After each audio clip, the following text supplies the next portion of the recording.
Hello guys, this is Mason with Amateur Woodworking. Today I'm going to be showing you in this video how I made a small shelf to help organize some tools in my little workshop. First off, I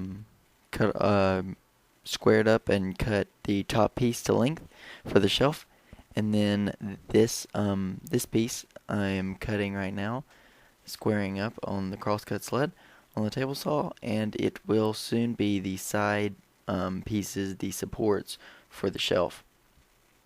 So just one more cut on the crosscut sled, and it will be nice and square, and then I can draw the line from each corner to separate it into the triangle supports. Right, so there I am drawing the line. Make sure it's nice and dark so I can see this.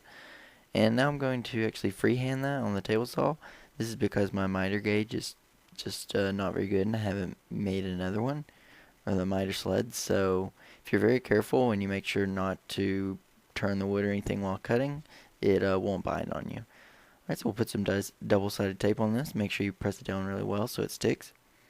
And then peel off that back protective piece, and then you can stick on your other piece. Now I'm doing this so that I can have I can work with these two pieces at the same time and get two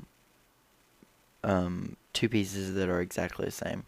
This allows me to sand them on my my jig on my lathe, my little disc sander jig, and them come out to be exactly the same. So true up both sides, or all the sides and everything, and then round over that front corner so it's a little bit nicer.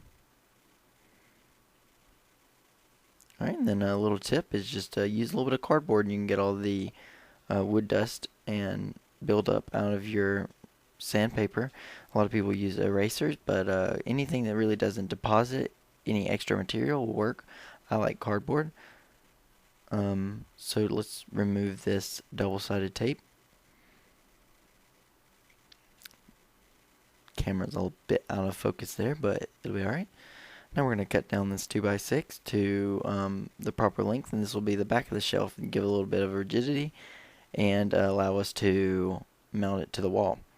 So this board is a bit thick for a back plate, so we're going to cut it down the middle, and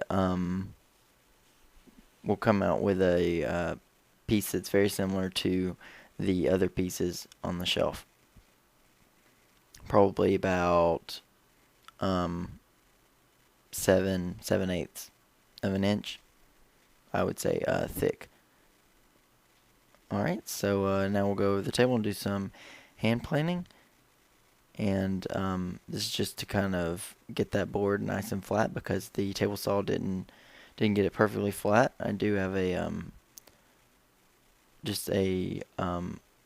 probably about the cheapest table saw you can buy, but hey, I'm a beginner, so you gotta start somewhere. And after we'll do some planing, we're gonna do some sanding with the sanding block, just kind of clean everything up and try to get it a bit more flat. Then we're gonna use this board with a piece of sandpaper on it that's flat, so we can get it about as flat as we can.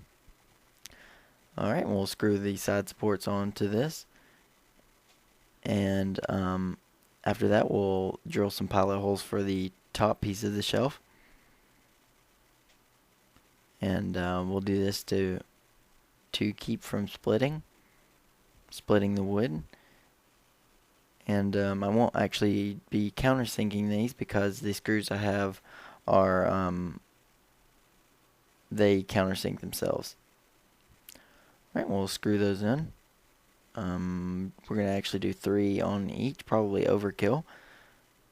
3 on each side.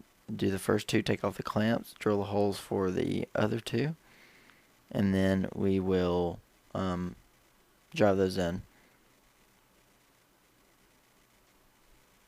Alright, and once that is done, we can go over to the table saw and cut off the bottom so that it's looks nicer and cleaner, because it was a bit, the back piece was overhanging the sides. I think that makes it look nice.